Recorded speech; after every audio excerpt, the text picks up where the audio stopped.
Hello, good morning, and I am Dipali Gareja. You all know it, okay, very well. સો આપણે શું કરવાનું છે, આપણે આજે 12th સ્ટાર્ટ કરવાનું છે, બરાબર છે.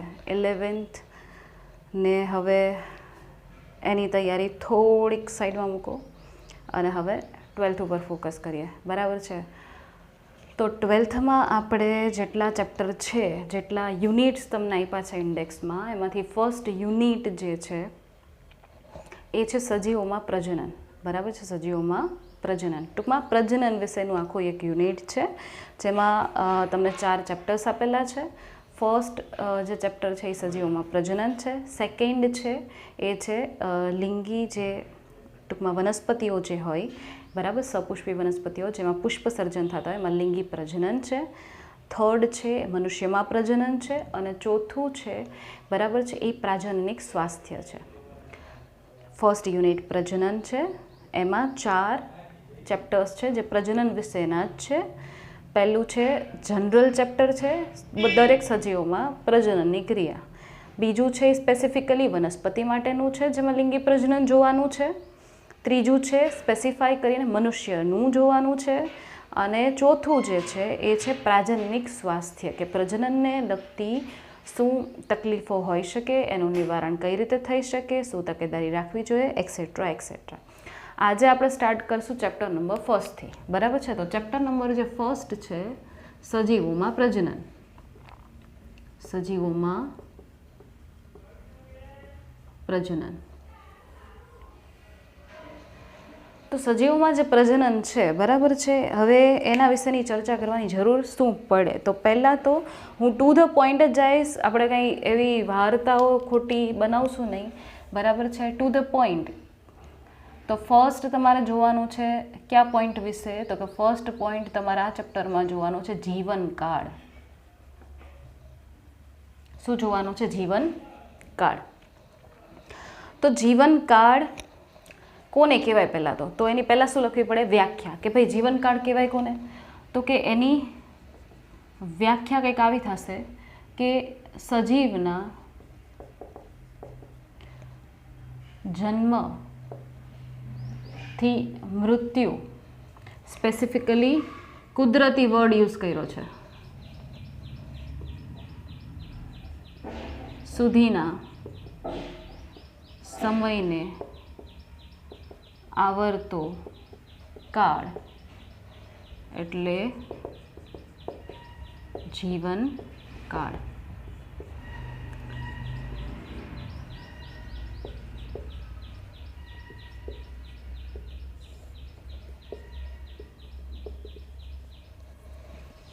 શું કીધું છે? પહેલાં જીવનકાળની વ્યાખ્યા, કે જીવનકાળ તો કે કોઈ પણ સજીવ હોય એનો જન્મ થાય.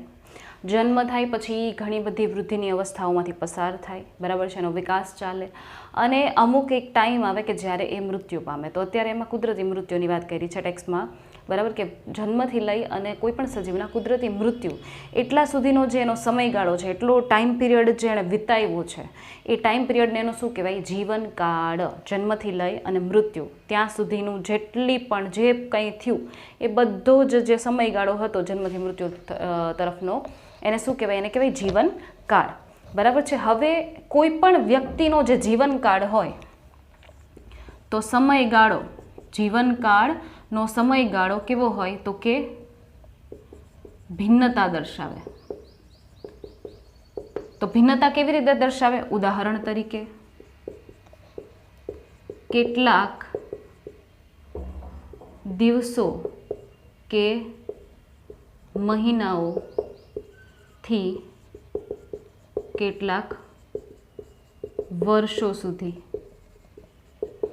જીવનકાળ કોઈનો હોય, સમયગાળો, કે ભાઈ કેટલું જીવશે, ક્યારે મૃત્યુ પામશે, તો કે ભાઈ એમાં ભિન્નતા જોવા મળે. એવું જરૂરી ના હોય કે એક વ્યક્તિ છે એ 5 વર્ષ જીવવાનો હોય તો બીજું પ્રાણી એને જોઈને પ્રેરણા લે કે હું 5 વર્ષ જ જીવીશ. એવું કોઈ દિવસ શક્ય બને નહીં.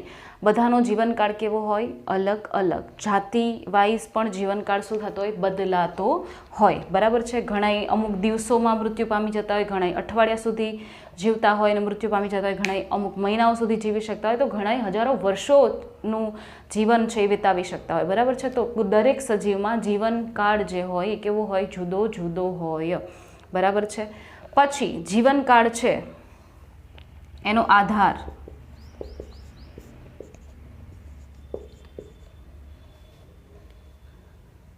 કદ પર આધારિત નથી. તો એનું એક્ઝામ્પલ આપું. એનું એક્ઝામ્પલ લઈ લઈએ આપણે કાગડો અને પોપટ. બરાબર છે.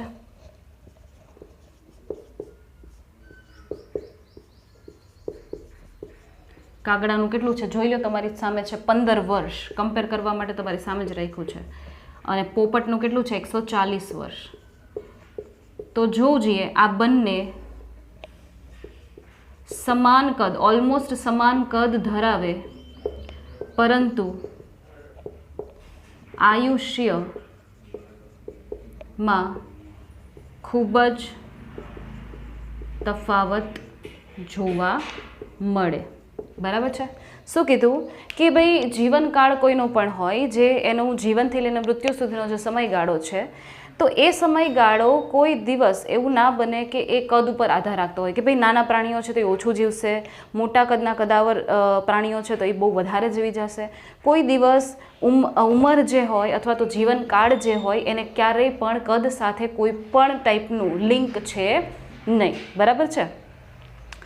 તો એનું બેસ્ટ એક્ઝામ્પલ તમારી સામે છે કાગડો અને પોપટ. કાગડો અને પોપટ છે એનું કદ ઓલમોસ્ટ સેમ હોય, સાવ સમાનતા ધરાવતું હોય કદમાં, પણ તમે જુઓ એના જીવનકાળમાં કેટલું વેરિએશન છે.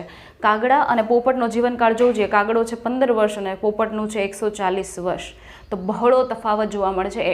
એ ક્લિયર પ્રૂફ છે કે જીવનકાળ કદ ઉપર આધારિત છે નહીં. ક્લિયર આટલું? બરાબર છે. પછી વાત રહી મૃત્યુની. તો મૃત્યુ જે છે એ કેવું છે? નિશ્ચિત. બરાબર. મૃત્યુ કેવું છે? નિશ્ચિત છે. ક્યારેય એવું બની ના શકે કે કોઈ અમર હોય. એક કોષીય સજીવો સિવાય કોઈ અમર નથી. એક કોષી સજીવો જે છે એના સિવાય કોઈ અમર નથી. આ દુનિયામાં જે આવ્યું છે એ મૃત્યુ પામવાનું જ છે. મીન્સ એનો જીવનકાળ છે એ કમ્પ્લીટ થવાનો છે. એવું નહીં હોય કે અમર હોઈ શકે. બરાબર. તો તમને એમ ક્વેશ્ચન થશે કે એક કોષીય સજીવો કેવી રીતે અમર છે? શું એ કોઈ અમૃત એવું પીવે છે કે એ જીવી શકે કેટલો લાંબો ટાઈમ સુધી, ક્યારેય મૃત્યુ જ ના પામે? પણ એક કોષી સજીવો જે છે એની કંઈક પદ્ધતિ જ એ રીતની છે કે ભાઈ અમર રહે છે. કેવી રીતે? તો એ કઈ પદ્ધતિ છે? એકકોષી સજીવો છે એ પોતાના શરીરમાંથી જ નવા સજીવો ઉત્પન્ન કરી દે છે. બરાબર છે. પોતાના શરીરના જ 2 ભાગ પાડીને નવા સજીવો ઉત્પન્ન કરે છે. એનો મતલબ કે એના શરીરનો ભાગ હજુ એના જે એમાંથી ઉત્પન્ન થયેલા સજીવો છે, નવા બાળ સજીવો, એમાં એના શરીરનો હજુ ભાગ છે જ. એનો મતલબ કે એ મર્યો નથી. બરાબર છે. તો એ ક્રિયા એટલે પ્રજનન. નવા સજીવોના સર્જનની પ્રક્રિયા એટલે પ્રજનન. કે ભાઈ વર્ષોથી જોતા આવીએ છીએ, આપણો જન્મ નહોતો થયો એ પહેલાં પણ પૃથ્વીનો જન્મ થઈ ગયો એ પછી પૃથ્વી ઉપર હજારો વર્ષોથી, હજારો શું ઘણા બધા વર્ષોથી એના ઉપર એટલી વિશાળ સંખ્યામાં વનસ્પતિઓ આવેલા છે, એટલી વિશાળ સંખ્યામાં પ્રાણીઓ આવેલા છે. તો આ બધા આટલી બધી સંખ્યામાં આવ્યા કેમ? આટલા બધા વનસ્પતિ કેમ થયા? આટલા બધા પ્રાણીઓ કેમ અસ્તિત્વમાં આવ્યા? એના પાછળનું રીઝન શું છે? કે ભાઈ ત્યારે જે પ્રાણીઓ જોવા મળતા હતા એ અત્યારે પણ હાલમાં આપણે જોઈએ પણ છીએ, અને અમુક પ્રાણીઓ ત્યારે જોવા મળતા હતા એ અત્યારે નથી પણ જોવા મળતા. ઇવન ત્યારે નહોતા જોવા મળતા એવા કંઈક અત્યારે પણ જોવા મળે છે. તો કેટલું વિવિધતા છે? ત્યારે જોવા મળતા એ અત્યારે છે, ત્યારે જોવા મળતા હતા એ અમુક નથી પણ, ત્યારે નહોતા જોવા મળતા એ અમુક અત્યારે છે પાછા. તો નવા પણ ઉદ્ભવ થયા છે. આ બધું આવ્યું કઈ પ્રક્રિયાથી? યસ, પ્રજનનની પ્રક્રિયાથી. કઈ પ્રક્રિયાથી? પ્રજનનની પ્રક્રિયાથી. કોઈ પણ સજીવ હોય એ પોતાના જેવો નવો સજીવ કે પોતાના જેવો લાગતો નવો સજીવ ઉત્પન્ન કરવાની ક્ષમતા ધરાવતો હોય કે જેના લીધે એની કોઈ પણ જાતિ છે એનું અસ્તિત્વ શું થાય? ટકી રહે. જો પ્રજનનની ક્રિયા ન જોવા મળે તો ક્યારેય તમને પૃથ્વી ઉપર કોઈ સજીવો જોવા ના મળે, કોઈ વનસ્પતિઓ ના મળે, કોઈ પ્રાણીઓ જોવા ના મળે, કશું ના હોત આ પૃથ્વી ઉપર. તો પૃથ્વી ઉપર આટલી બધી જે વિવિધતા છે, આટલા બધા ટાઈપના સજીવો છે, તો એનું એકમાત્ર રીઝન, એકમાત્ર એનું કારણ શું છે? તો કે પ્રજનનની ક્રિયા. બરાબર છે. તો યસ, આપણે આ ચેપ્ટરમાં પ્રજનનની ક્રિયા વિશે જોવાનું છે. પણ એ પહેલાં હું તમને અહીંયા આગળ જે લિસ્ટ છે એ કહી દઉં કે સજીવો આપેલા છે અને એની સામેનો જીવનકાળ આપેલો છે. મેં કીધું કે કેટલાક દિવસો એટલે કે અઠવાડિયાથી લઈ અને વર્ષો સુધીનો જીવનકાળ છે અને કેટલું વેરિએશન છે. જો તો તમારી ટેક્સ્ટબુકમાં અમુકના પોઈન્ટ્સ આપેલા છે અને અમુકના જીવનકાળ નથી આપેલા, તો મેં તમને અહીંયા આગળ આપી દીધા છે. તો તમે તમારી ટેક્સ્ટબુકમાં નોટ ડાઉન કરી લેજો, જ્યાં આગળ તમને ખાલી જગ્યાઓ આપી છે ત્યાં. પતંગિયું છે એ 1 થી 2 અઠવાડિયાનો જીવનકાળ ધરાવે. ડાંગરનો છોડ એટલે કે ચોખાનો છોડ દોર્યો છે અત્યારે એમાં, તો એ 3 થી 4 મહિનાઓ. ગુલાબ છે એ 5 થી 7 વર્ષ. પછી કાગડો 15 વર્ષ, ગાય 20 થી 25 વર્ષ, કેળા 25 વર્ષ, કૂતરો 20 થી 25, ફળમાખી 30, ઘોડો 60, મગર 60, હાથી 60 થી 90, કાચબો 100 થી 150, પોપટ 140 અને વડ 200 વર્ષ. તો આટલો સમયગાળો છે, આટલો એનો જીવનકાળ છે. બધાને જો ચડતા ક્રમમાં જ ગોઠવા છે એટલે તમને કન્વિનિયન્સ રહે કે ભાઈ આના કરતાં આનું જીવનકાળ વધારે હતું, આના કરતાં આનું જીવનકાળ વધારે હતું, આના કરતાં આનું હતું. બરાબર છે. ચડતા ક્રમમાં ગોઠવીને લખેલા છે, તો તમે એ સિક્વન્સમાં એવું હોય તો તમારી બુકમાં નોટ ડાઉન કરી લેજો. બરાબર છે. સાથે સાથે આપણે આનું નીટ પણ કરશું, પણ આજના લેક્ચરમાં ફર્સ્ટ લેક્ચર છે 12thનો, એટલે હું થોડીક તમને રાહત આપીશ. બરાબર છે. આજે હું ખાલી ટેક્સ્ટબુકમાંથી કરાવીશ અને નીટનું પણ સાથે આવશે, પણ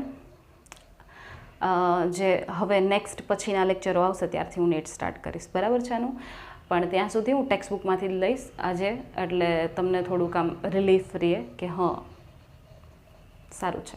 બરાબર છે. ચલો તો, અને નોટ્સ બનાવજો, જે પણ તમને લખાવવામાં આવે, જે પણ હું પોઈન્ટ્સ નોટ ડાઉન કરાવું છું. બરાબર છે. અત્યારે જેટલું આ અત્યારે લખેલું છે એનો તમારે સ્ક્રીનશોટ લેવાનો છે. બરાબર છે. અને એ સ્ક્રીનશોટમાં જે મુદ્દાઓ મેં શોર્ટમાં ટેકાવેલા છે એ તમારે નોટ ડાઉન કરવાના છે હોમવર્કમાં પણ, કારણ કે ટેક્સ્ટમાં શું હશે, આખી થિયોરીઓ લખેલી હશે ને હું અહીંયા ટુ ધી પોઈન્ટ તમને પોઈન્ટ વાઇઝ આપીશ બધું, એટલે તમારે આ નોટ ડાઉન તો કરવું જ પડશે. ચલો સ્ક્રીનશોટ લઈ લો.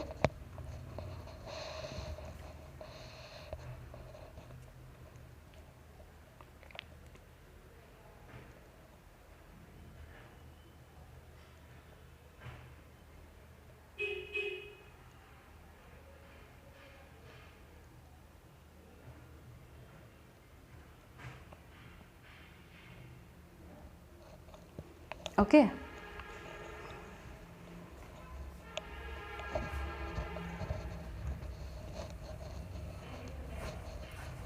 તો એના પછીનો જે મુદ્દો ભણવાના છીએ આપણે એ છે પ્રજનન.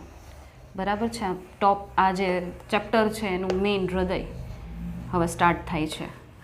તો આ તો બધી પ્રસ્તાવના જેવું જ થઈ ગયું. 12thનું સ્ટાર્ટિંગ થયું ને મારો બોર્ડ ખરાબ થઈ ગયો. બોલો, અજીબ વાત છે. દશા ખરાબ થઈ ગઈ બોર્ડની.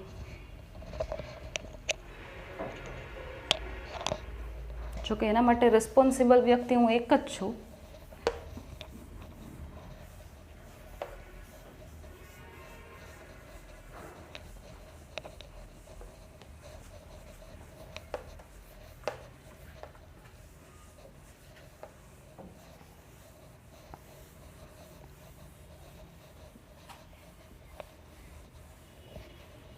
ચાલો, સો પ્રજનનનો પોઈન્ટ જોવાનો છે. બરાબર છે. તો પહેલાં શું આવશે? પ્રજનનની વ્યાખ્યા. પોઈન્ટ વાઇઝ જ લખશું. વ્યાખ્યા શું આવશે?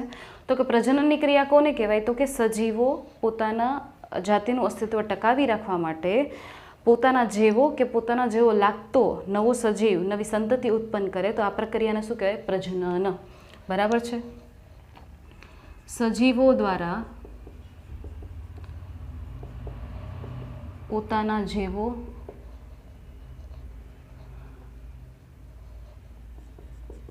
લાગતો નવો સજીવ કે સંતતિ ઉત્પન્ન કરવાની ક્રિયા, બરાબર છે, સજીવો દ્વારા પોતાના જેવા લાગતા નવા સજીવ કે સંતતિ ઉત્પન્ન કરવાની જે ક્રિયા છે એને શું કહેવાય? પ્રજનન. બરાબર છે. બીજો પોઈન્ટ શું આવશે તો કે મહત્વ. તો ભાઈ પ્રજનનનું મહત્વ શું છે? શા માટે પ્રજનન કરવામાં આવે છે? શા માટે? તો એનો આપણી પાસે છે બરાબર રીઝન કે ભાઈ પોતાની જાતિનું અસ્તિત્વ ટકાવી રાખવા. કોઈ પણ સજીવ છે એ પ્રજનન શા માટે કરતો હોય? તો કે પ્રજનન દ્વારા એ કંઈક પોતાના જેવી નવી સંતતિ ઉત્પન્ન કરી શકે. બરાબર છે. તો નવી સંતતિ ઉત્પન્ન થાય તો એની પેઢી દર પેઢી આગળ આગળ આગળ આગળ ચાલ્યા જ કરે. બાકી એની નવી પેઢીઓ જોવા મળશે જ નહીં, એની જાતિનું અસ્તિત્વ ટકી રહેશે નહીં. તો જાતિનું અસ્તિત્વ ટકાવી રાખવા, બરાબર છે, સાતત્ય જાળવવા માટે શું કરતા હોય સજીવો? પ્રજનન દર્શાવતા હોય. મનુષ્યોમાં પ્રજનન થયું જ ના હોત તો અત્યારે પૃથ્વી પર કોઈ મનુષ્ય જોવા જ ના મળત. બરાબર છે. કારણ કે બધાનો પોતાનો જીવનકાળ ચોક્કસ હોય. તો ધારી લો કે એ સજીવો જે પહેલાં આવ્યા હતા એમણે પ્રજનનની ક્રિયા ના દર્શાવી હોત તો એ સજીવોનો જીવનકાળ જ્યારે પૂર્ણ થતો હોય ત્યારે એ બધા મૃત્યુ પામી ગયા અને પછી નવા કોઈ મનુષ્યનો જન્મ જ ના થયો. એટલે મનુષ્યનું અસ્તિત્વ આ પૃથ્વી ઉપરથી શું થઈ ગયું? જતું રહ્યું. બરાબર છે. તો પ્રજનનની ક્રિયા થાય તો સજીવોનું અસ્તિત્વ ટકી રહે, અધરવાઇઝ ટકી રહે નહીં. અધરવાઇઝ એ સજીવો તમને પછી પૃથ્વી ઉપર જોવા મળશે નહીં. બરાબર છે. પછી પ્રજનનનો આધાર.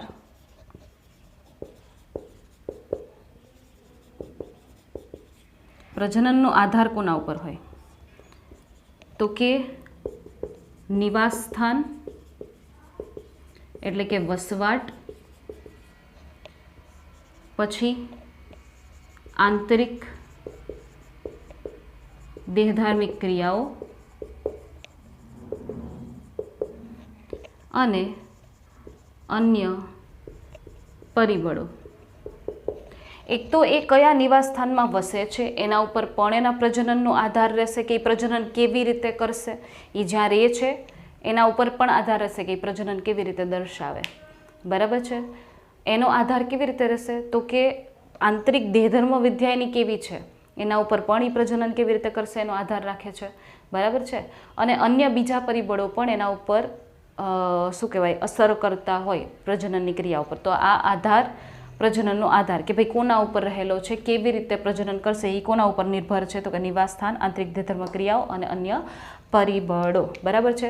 પછી આવે પ્રજનનના પ્રકાર.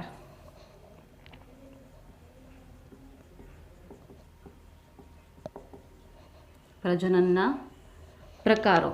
બરાબર છે. તો પ્રજનનના પ્રકારોમાં શું આવશે? તો કે ભાગ લેતા પિતૃઓની સંખ્યાના આધારે બે પ્રકાર.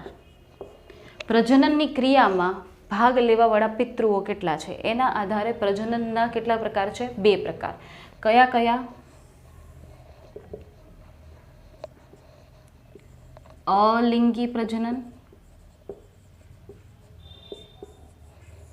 અને લિંગી પ્રજનન.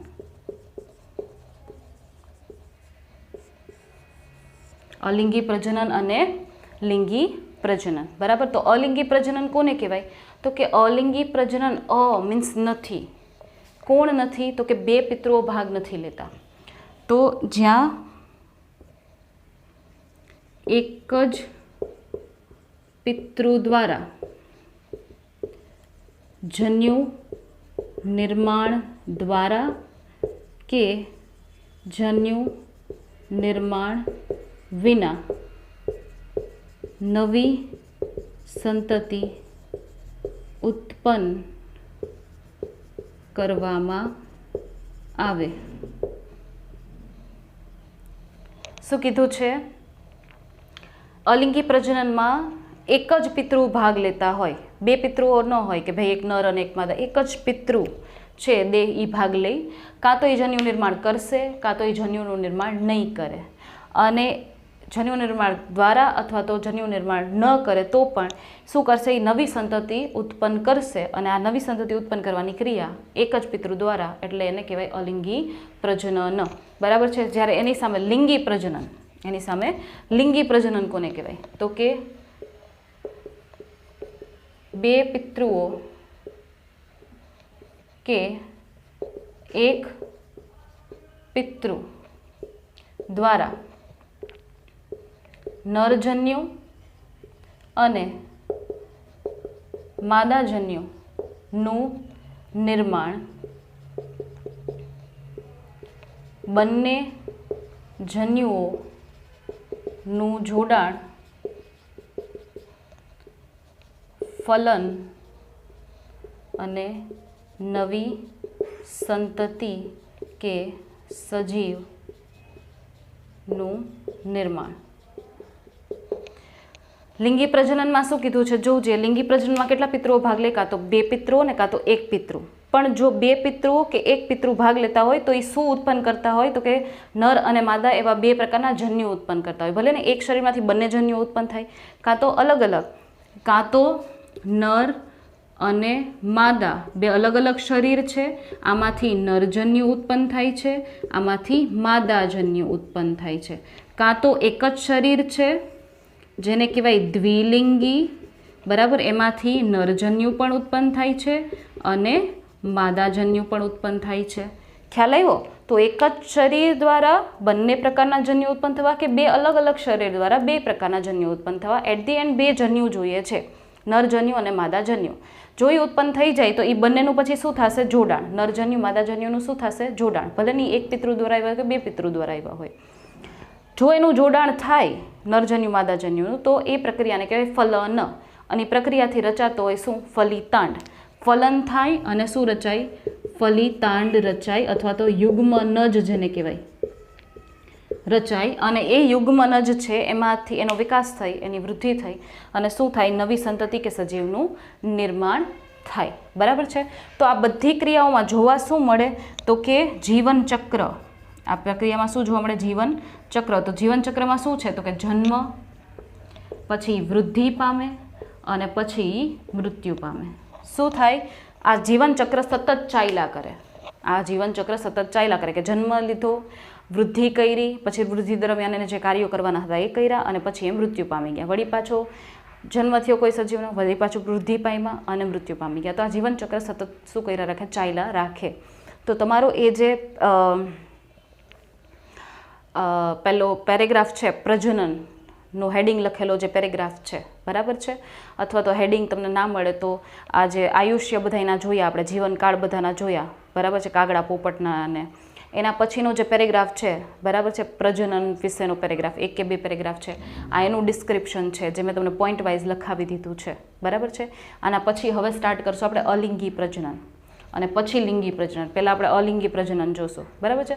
તો આનો સ્ક્રીનશોટ લઈ લો, પછી આપણે એ સ્ટાર્ટ કરીએ.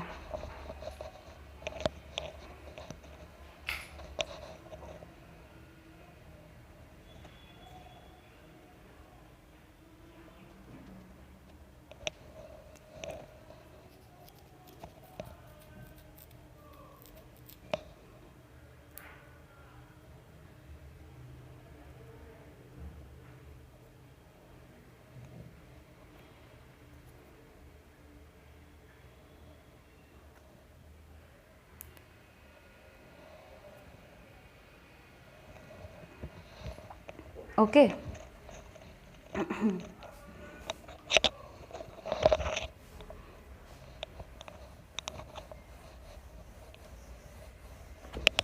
ઓહો હો હો હો.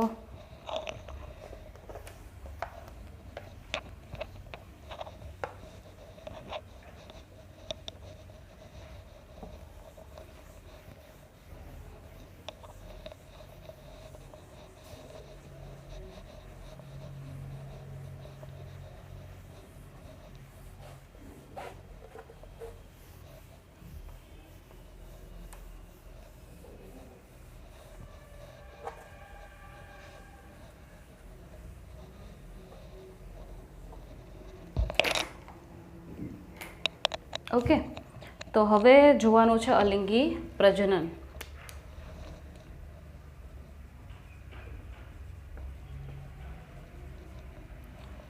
અલિંગી પ્રજનનમાં પહેલો પોઈન્ટ શું જોશું? તો કે અલિંગી પ્રજનનમાં પહેલો પોઈન્ટ આપણે એ જોશું કે ભાઈ એની વ્યાખ્યા. કોઈ પણ ટોપિક હોય તો જો હોય એની વ્યાખ્યા તો લખી જ નાખવાની, ન હોય તો અલગ વાત છે. પણ જો કોઈ પણ ટોપિક તમે સ્ટાર્ટ કર્યો છે તો એની વ્યાખ્યા આવતી હોય તો એ પહેલાં પોઈન્ટ ટેકાવી દો. તો પહેલાં આવશે વ્યાખ્યા. તો અલિંગી પ્રજનનની વ્યાખ્યા શું થાય? હમણાં જ લખી હતી કે નહીં આપણે, કે એક જ પિતૃ દ્વારા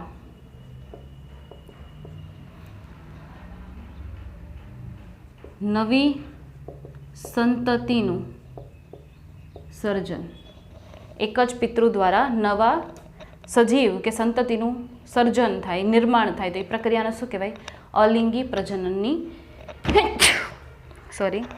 અલિંગી પ્રજનનની ક્રિયા. આજ તમને હસવું આવતું હશે કે મેડમ શું કરે છે, ડસ્ટર ઉડાડે છે, ચીકુ ખાય છે, પણ કુદરતી આજે એવું જ થાય, શું કરવાનું. ચલો, તો એક જ પિતૃ દ્વારા નવી સંતતિનું સર્જન થાય, બરાબર છે. એના પછી બીજું શું આવશે? તો કે અલિંગી પ્રજનનની લાક્ષણિકતા. અલિંગી પ્રજનનની લાક્ષણિકતા. તો શું લાક્ષણિકતા છે? તો કે અલિંગી પ્રજનન દ્વારા ઉત્પન્ન થતા જે નવા સજીવો છે એ આબેહૂબ એના પિતૃઓ જેવા લાગતા હોય. અલિંગી પ્રજનન દ્વારા ઉત્પન્ન થતા નવા સજીવો આબેહૂબ તેના પિતૃઓ ને મળતા આવે તો રચનાકીય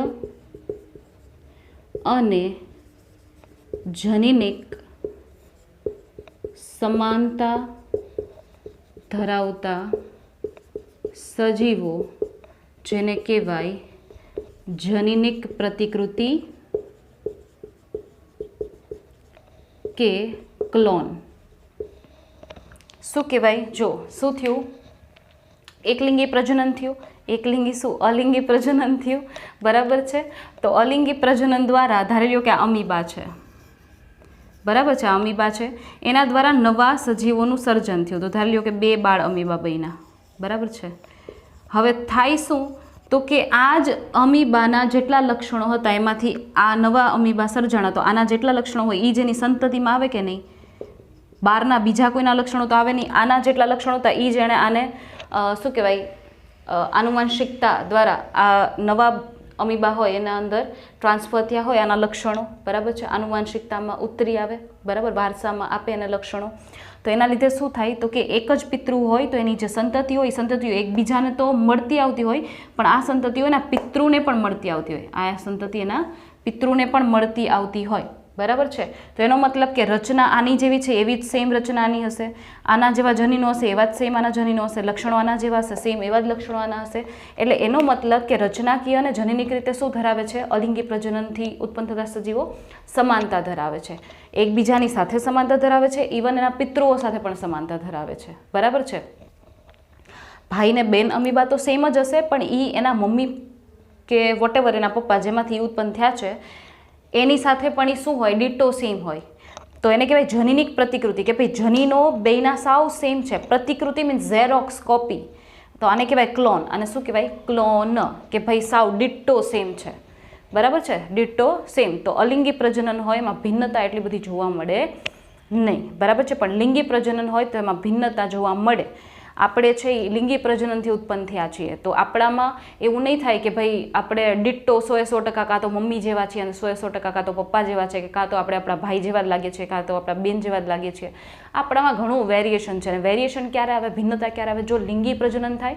કારણ કે 2 સજીવો ભાગ લે લિંગી પ્રજનનમાં, તો અડધા લક્ષણો આપણા એક સજીવોમાંથી આવે તો અડધા લક્ષણો આપણને બીજા સજીવોમાંથી મળતા હોય, બેનું મિક્સઅપ થઈને આપણામાં આવે, એટલે આપણામાં વેરિએશન આવે. પણ આમાં તો શું થયું? બીજો કોઈ સજીવ જ નથી, આના જેટલા લક્ષણો તો એ જણે આ બેને આપ્યા, તો બેમાં સેમ જ લક્ષણો આવે ને, કારણ કે આ એક જ આપ્યા.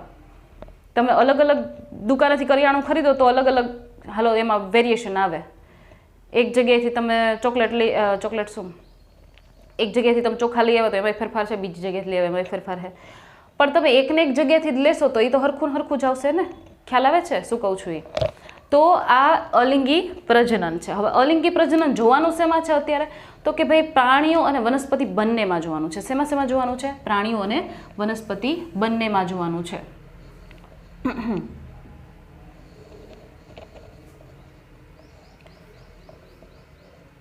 તો પહેલા પ્રાણીઓમાં જોઈએ. પ્રાણીઓમાં અલિંગી પ્રજનન. પ્રાણીઓમાં અલિંગી પ્રજનન. બરાબર છે. તો પહેલું શું આવશે એમાં? તો કે પહેલું આવશે કોષ વિભાજન. કોષ વિભાજન.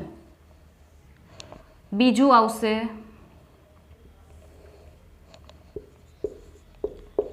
દ્વિભાજન. ત્રીજું આવશે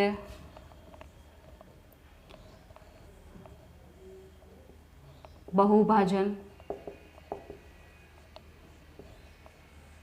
અથવા તો બીજાણુ નિર્માણ. બરાબર. ચોથું આવશે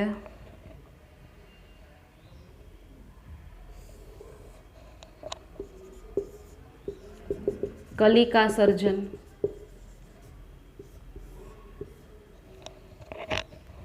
અને હજુ પાંચમું પણ લખવું છે પણ જગ્યા નથી. બરાબર છે. આટલું કમ્પ્લીટ કરી લઉં પછી હું અન્ય આ સાઈડ લખી દઈશ. બરાબર. સ્ક્રીનશોટ લઈને પછી પાછું. તો પહેલું છે કોષ વિભાજન. પહેલું શું છે? કોષ વિભાજન. તો હવે કોષ વિભાજનમાં શું થાય? તો કે કોષ વિભાજન અને દ્વિભાજન બે સેમ જ છે. કોષ વિભાજન અને દ્વિભાજન સેમ જ છે પણ ટેક્સ્ટમાં અલગ અલગ વર્ડ આપેલા છે એટલે હું તમને અત્યારે અલગ અલગ વર્ડિંગ થ્રુ લખી દઉં છું. બાકી છે એ વસ્તુ સેમ. બરાબર છે. તો ફોર એક્ઝામ્પલ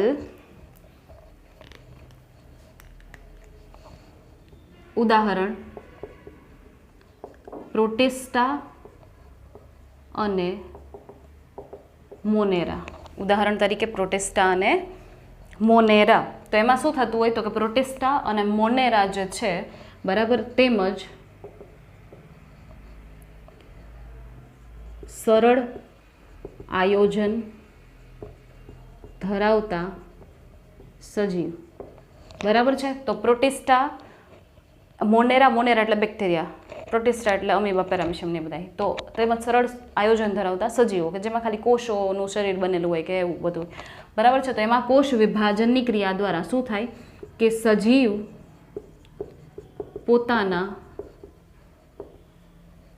પોતાના દેહનું વિભાજન કોષ વિભાજનની ક્રિયા દ્વારા કરે અને નવા અસ્તિત્વમાં આવતા કોષો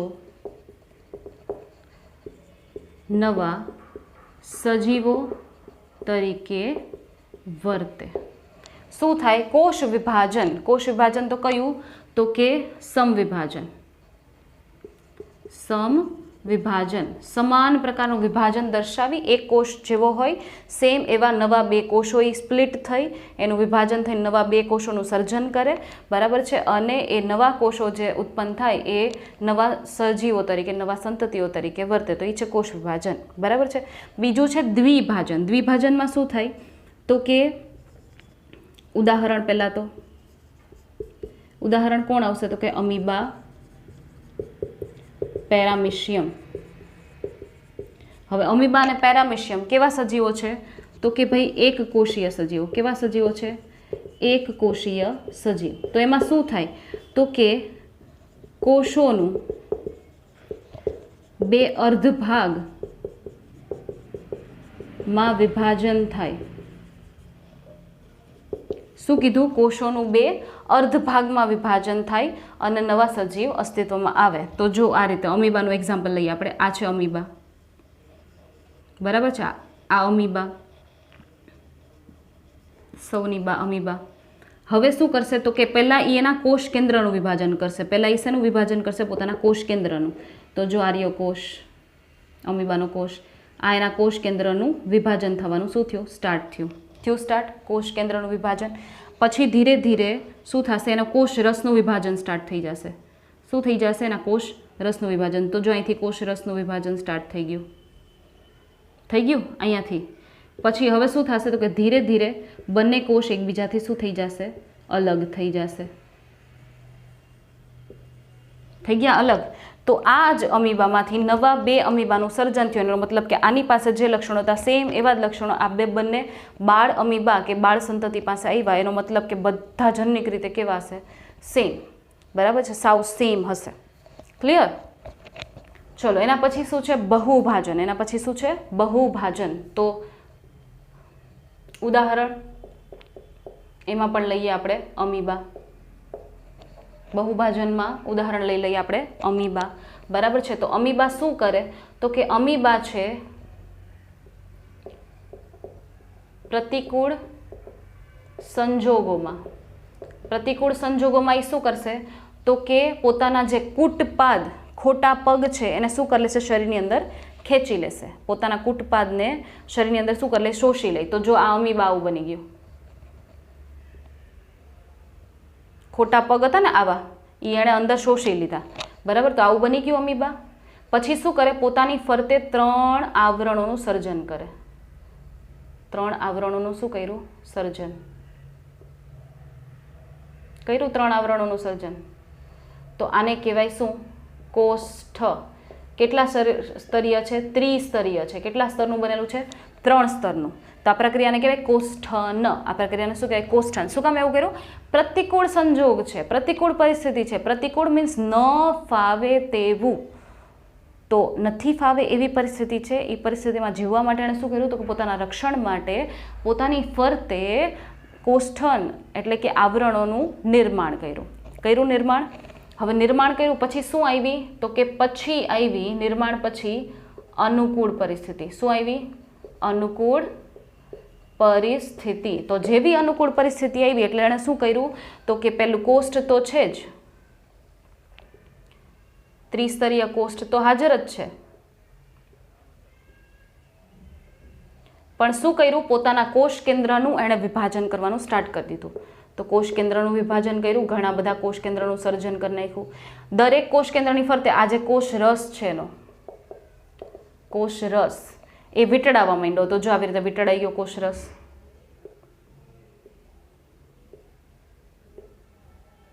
વીંટળાઈ ગયો.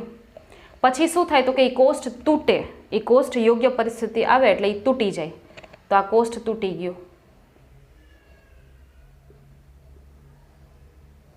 તૂટી ગયું કોષ્ઠ. એટલે એમાંથી શું થાય તો કે ઓલા જે બાળ અમીબા બન્યા હતા બરાબર છે એ બહાર નીકળે. કૂટપાદીય બાળ અમીબા. કૂટપાદીય બાળ અમીબા કોષ્ઠને તોડી અને ક્યાં નીકળી ગયા? બહાર. કારણ કે હવે અનુકૂળ પરિસ્થિતિ છે. તો એણે આ રીતનું દર્શાવ્યું. એને કહેવાય બહુભાજન. કારણ કે ઘણા બધા ભાગોમાં વિભાજિત થયું. જો શરીર અહીંયા ખાલી 2 જ ભાગ. દ્વિ મીન્સ 2 ભાગ. બહુ મીન્સ ઘણા બધા. ભાજન મીન્સ ભાગ. ઘણા બધા ભાગ થયા. શરીરના એક સજીવમાંથી ઘણા બધા સજીવો ઉત્પન્ન થયા. તો પ્રજનન એટલે શું તો કે એક જ પિતૃ હોવો જોઈએ ને નવી સંતતિ સર્જાવી જોઈએ. તો આર્યો એક પિતૃ, નવી સંતતિ સર્જાણી. આર્યો એક પિતૃ, નવી સંતતિઓ સર્જાણી. ક્લિયર? આઈડિયા આવ્યો? બરાબર છે. એના પછી હજુ બીજાણુ નિર્માણ હજુ પણ અહીંયા કન્ટિન્યુ કરીએ આપણે. બરાબર છે. બીજાણુ નિર્માણ હજુ કન્ટિન્યુ કરીએ પછી કલિકા સર્જન કરશું. તો બીજાણુ નિર્માણમાં અન્ય ઉદાહરણો કયા છે તો કે અન્ય ઉદાહરણો છે ચલ બીજાણુ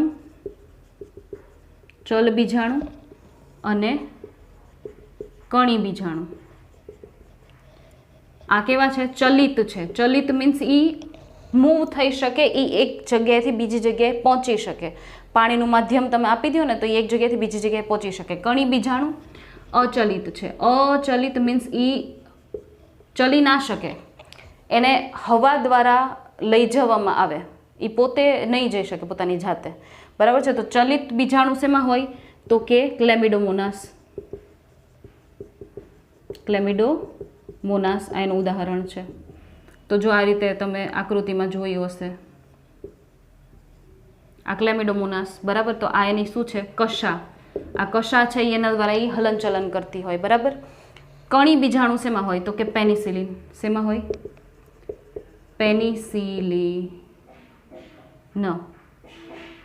પેનિસિલિયમ, બરાબર. પેનિસિલિયમ. તો આ રીતે હોય.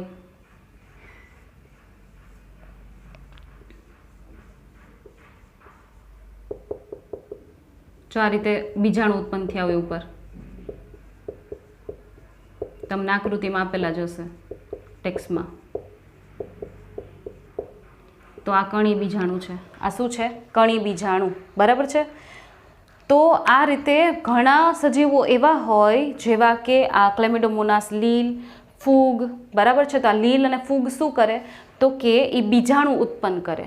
અલિંગી પ્રજનનના એક માધ્યમ તરીકે શું ઉત્પન્ન કરે? બીજાણુ ઉત્પન્ન કરે. અને એ બીજાણુને જેવી અનુકૂળ પરિસ્થિતિ મળે એટલે એ બીજાણુઓ શું થાય? અંકુરિત થાય અને એ બીજાણુમાંથી આખા નવા સજીવનું શું થઈ જશે? સર્જન થઈ જશે, બરાબર છે. તો સજીવો એવા પણ હોય કે જે બીજાણુ નિર્માણ દર્શાવતા હોય, જે બીજાણુમાંથી નવો સજીવ છે એ ઉત્પન્ન થતો હોય, નિર્માણ પામતો હોય. તો અલિંગી રચનાઓ તરીકે ચલ બીજાણુ અને કણી બીજાણુનું ઉદાહરણ પણ તમે લઈ શકો પેનિસિલિયમમાં અને ક્લેમિડોમોનાસમાં, બરાબર છે. હવે સ્ક્રીનશોટ લઈ લો. બીજા પ્રકાર પછી સાઈડમાં લખી દઉં હું તમને.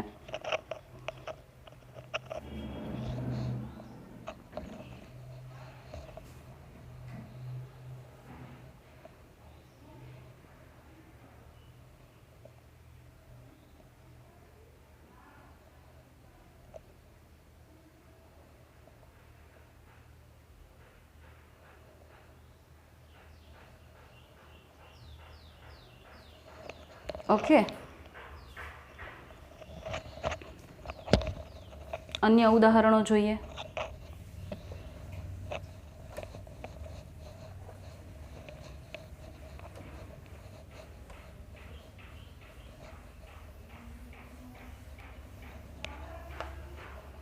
કયું કીધું તું મેં? કલિકા સર્જન, બરાબર છે. તો કેટલામું પૈસા છે? ચોથું. તો ચોથું છે કલિકા સર્જન. તો ઘણા સજીવો શું દર્શાવતા હોય? કલિકાઓનું નિર્માણ કરતા હોય. પોતાના જે શરીરના કોષો છે ને, એ કોષો વિભાજન કરીને કોષોની સંખ્યા વધારે પહેલાં તો, પછી એ કોષોનો સમૂહ હોય, કાં તો એના શરીરની અંદર હોય અને કાં તો એના શરીરની બહાર જોડાયેલો હોય. અને એ કોષોનો સમૂહ છે વૃદ્ધિ પામી અને પછી થોડોક મોટો થાય. મોટો થઈને જો એનું વજન વધી જાય તો અહીંયાથી ખરી પડે, અને ખરી પડે તો એ નવા સજીવ તરીકે વર્તે, બરાબર છે. તો પહેલાં તો કલિકા સર્જનમાં ઉદાહરણ લખીએ આપણે. હાઇડ્રા, બરાબર છે. યીસ્ટ, હાઇડ્રા અને વાદળી. અસમાન વિભાજન, બાહ્ય કલિકા સર્જન, અંતઃ કલિકા સર્જન, બરાબર છે. જો યીસ્ટ શું કરે? તો કે યીસ્ટનો દેહ આવો છે, ધારી લો કે. હવે યીસ્ટ શું કરશે? અસમાન મીન્સ સરખા ભાગોમાં વિભાજિત નહીં થાય. એ થોડાક નાની કલિકા સર્જશે. શું કરશે? નાની કલિકાનું સર્જન કરશે. અને આ નાની કલિકા છે પછી એમાંથી નવા સજીવો ઉત્પન્ન થશે. તો અસમાન વિભાજન કરે. અસમાન મીન્સ એક મોટો હોય, એક નાનો બને. એવું નહીં કે ભાઈ આ જેવડો છે એવો જ નવો કોષ બનશે, નહીં. આને કહેવાય નાની કલિકાઓનું સર્જન કરે. તો અસમાન કલિકાઓનું સર્જન કરે છે તો કલિકા સર્જન કહેવાય આ પ્રકારને. અને આ કલિકાઓમાંથી નવા સજીવનો શું થશે? સર્જન થશે. તો યીસ્ટ એનું ઉદાહરણ છે. બીજું ઉદાહરણ શું છે? તો કે હાઇડ્રા. તો હાઇડ્રાનું શરીર કંઈક આ રીતનું હોય. આવી રીતે સૂત્રાંગો નીકળતા હોય.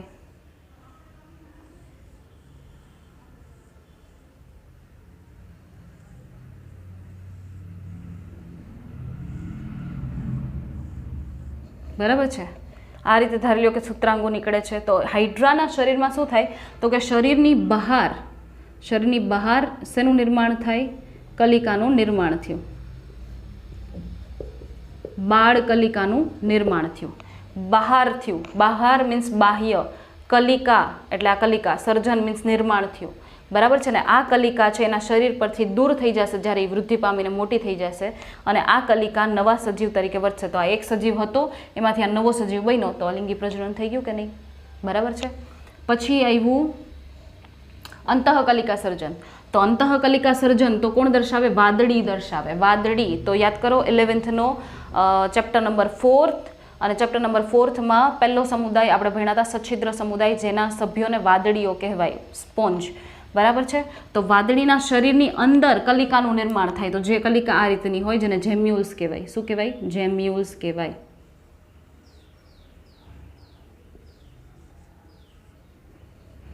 બરાબર. અહીંયા આવા દ્રઢકો હોય, દ્રઢાઓ એટલે કે સ્પિક્યુલ્સ આવેલા હોય, અને અંદર કોષોનો સમૂહ હોય. અંદર શું હોય? કોષોનો સમૂહ હોય. તો આવી કલિકા આ અંતઃકલિકા છે. આ પણ કલિકા છે જેને જેમ્યુલ કહેવાય. જેમ્યુલ કહેવાય, જે વાદળીના શરીરની અંદર હોય, બરાબર છે.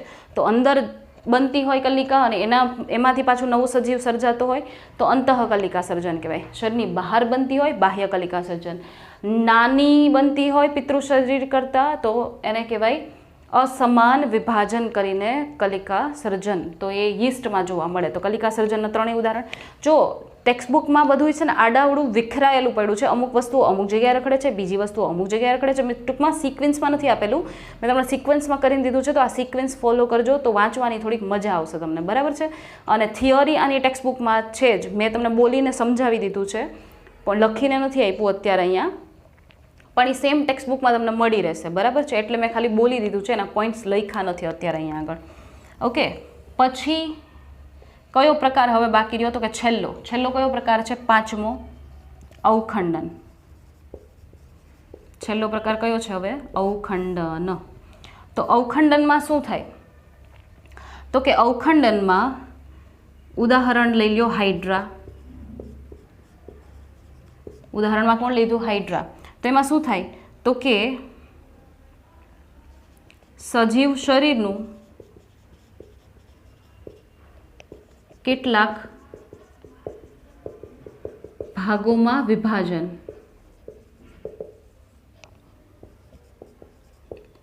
અને દરેક ટુકડો નવા સજીવ તરીકે વર્તે. દરેક ટુકડો નવા સજીવ તરીકે વર્તે. ધારી લો કે આ હાઇડ્રાનું શરીર છે,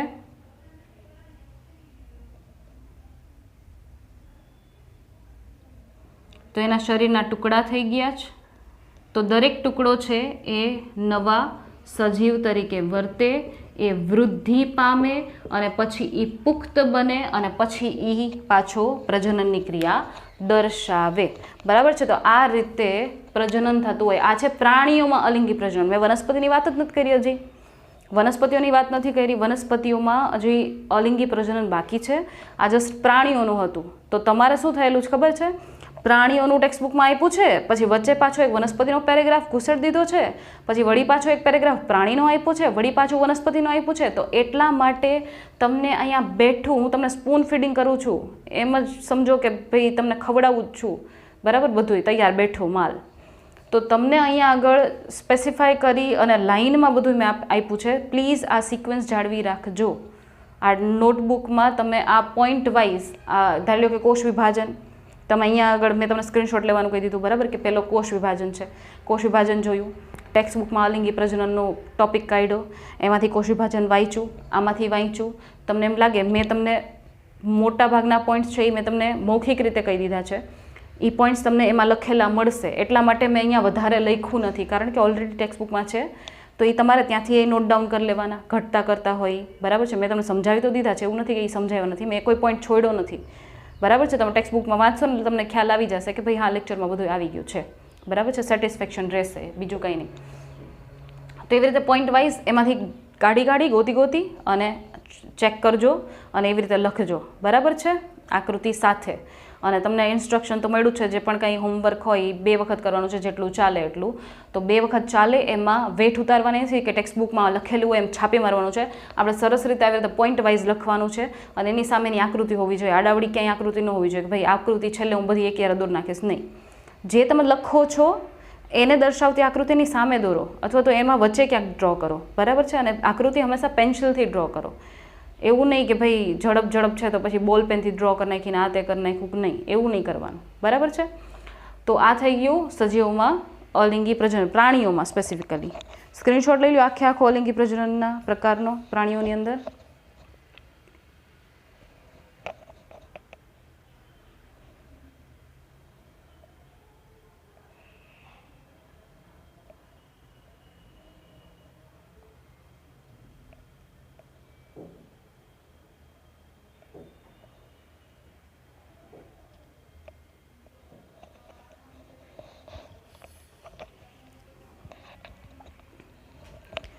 ઓકે, હવે હું જે કહું છું એ ધ્યાનથી સાંભળજો, બરાબર છે. કારણ કે એની નેક્સ્ટ લેક્ચરમાં જરૂર પડશે.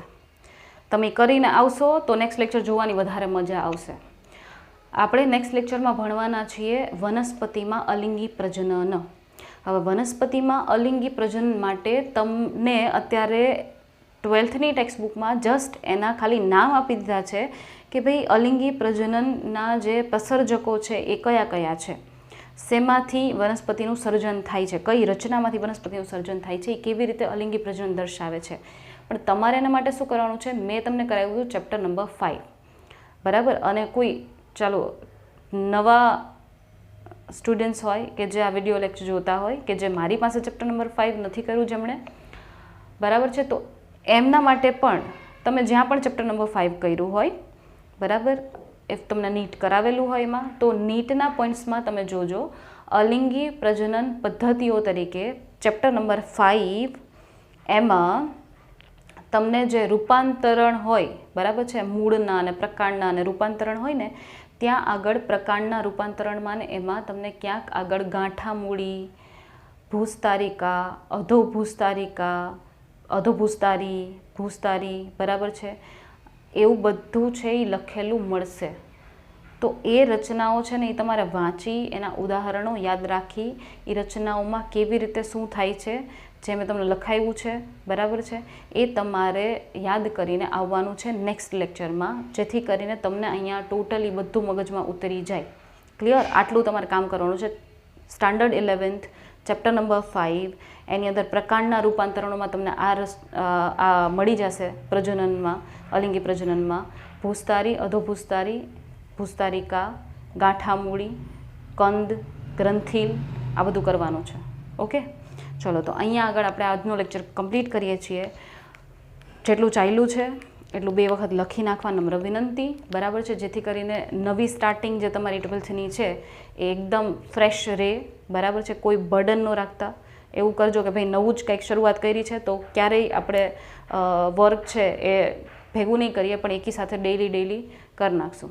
ઓકે, મજા આવશે ભણવાની. તો ચલો, good bye and take care. Okay.